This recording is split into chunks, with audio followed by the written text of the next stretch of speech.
Welcome to our panel discussion. We're asking the question, are both sides equally to blame in the Palestinian-Israeli conflict? My guests today, Corey Hambry-Babechko, Mark Vandermaas, and Bob Mayton. The Palestinian-Israeli issue in the peace process is loaded, and it's often stated. In fact, it's the order of the day that it's both. Both sides have to use restraint. Now, we're referring to an article that was written in the Arutz Shiva, and this is a national newspaper in Israel. The guy who wrote this article really went on a tirade against our prime minister, against Canada weighing in on blaming both sides, and it's entitled, "Israel is Not a Hockey Game, Mr. Trudeau," by Jack Engelhard, his name is. Now, he's referring to Canada delivering a, quote, tough message to Israel regarding Israeli and Palestinian violence. But then he continues on to say, sarcastically, now both sides are equally at fault for the spree of deadly stabbings that have tyrannized the Jewish state over the past few months. So, the big question to start with, are both sides to blame? And I'm going to start with you on this one, Corey. Well, you know, I think especially for Canadians, and we see this movement in the Canadian young people as well, it seems like a very attractive notion on the front. You're not picking sides, you're trying to stay the middle ground, but you really can't choose a middle ground. I mean, and truth is never a middle ground. You have to look into the history of the issue. You have to look at what's actually going on the ground, and we need to, if we're going to be reputable people, we need to try to find the truth in every situation, and the truth isn't, neutral. It never is. It never has been. So that, I mean, looking at this issue just from the very base grounds, you have to look into what's actually going on. We see a lot of terrorism happening, and you can't side with terrorism. Never. Absolutely. So that's just one minor point of the issue. I would absolutely, actually I agree with the statement. I say that both sides are to blame. On the Arab Palestinian side, you have rabid Jew hate that is trying to destroy the Jewish state, a lot of anti-Semitism, the violence against, women, children, athletes, just terrible violence against innocent people.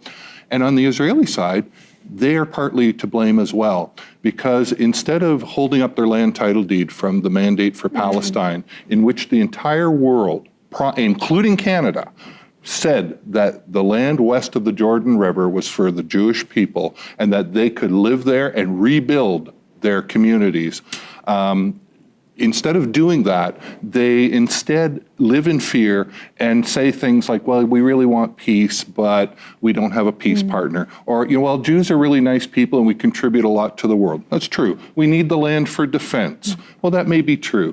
But the fact is that the Jewish leadership, the Israeli leadership, need to stand up and say, we are owners, not occupiers. There can be no peace without truth, and the truth is we are owners, not occupiers, because we have a land title deed from the League of Nations. And Canada was a member of the League of Nations at that time, and it is absolutely immoral that my country, our country, does not stand for that agreement and uphold that agreement. Why are we talking about new two-state solutions when the Mandate for Palestine in 1922 represented the original two-state solution, when they took land that was supposed to go to the Jewish people east of the Jordan River and instead gave it to Arabs, as most of the land was, and now they want to divide the land again and then blame the Jews for defending themselves against monstrous acts. It just disturbs me greatly. Now I want to deviate a bit, because you made the comment about our country not standing up for Israel with this regard.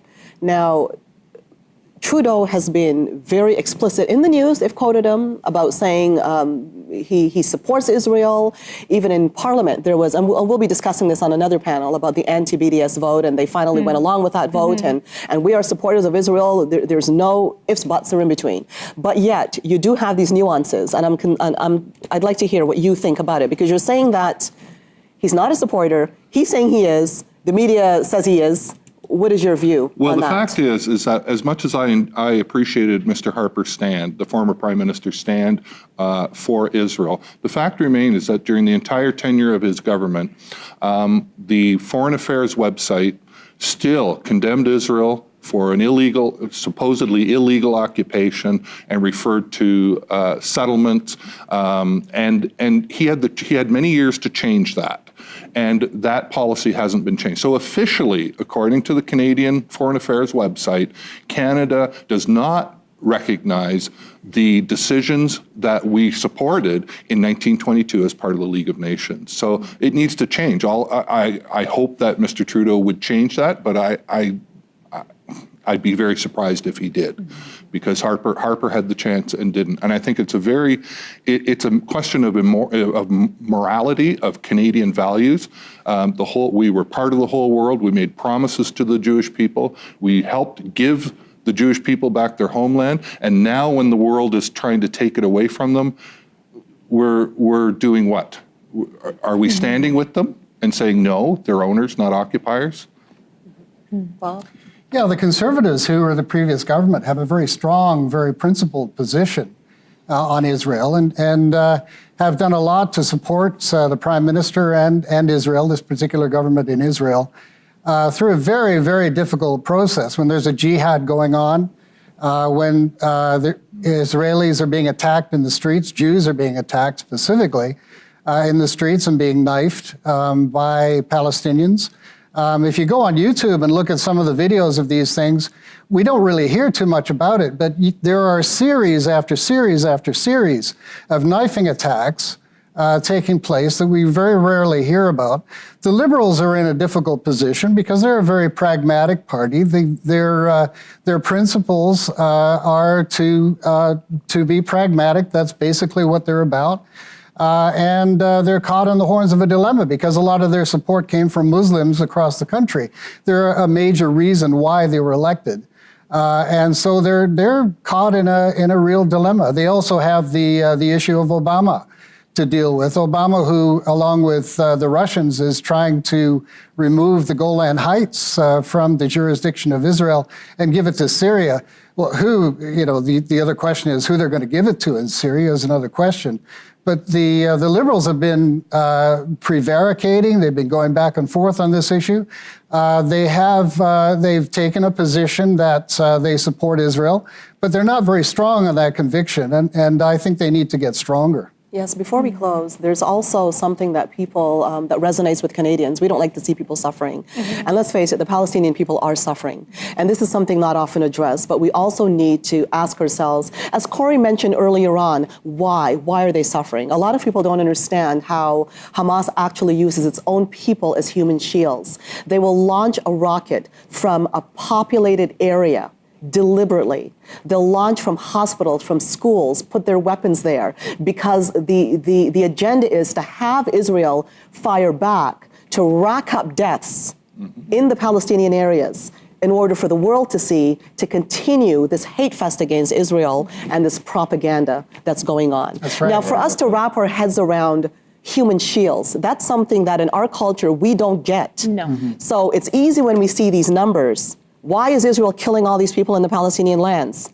We don't know what's behind the scenes, or we don't want to accept the concept of the proven human shields. Yeah. Just to give an example of the position that's taken by the Canadian Arab Federation, for example, Mohammed El-Rashidi has said that there is racism which precipitated the Charlie Hebdo massacre of the 12 journalists. And he said that the publication of the Mohammed cartoons was an example of racism. This is really underlining this is a so-called balanced position, which basically just underlines the issues involved in this. It's justifying and apologizing for violence against Israelis and against Jews. And I think that's really terrible. I think the Liberal government needs to take a stronger position.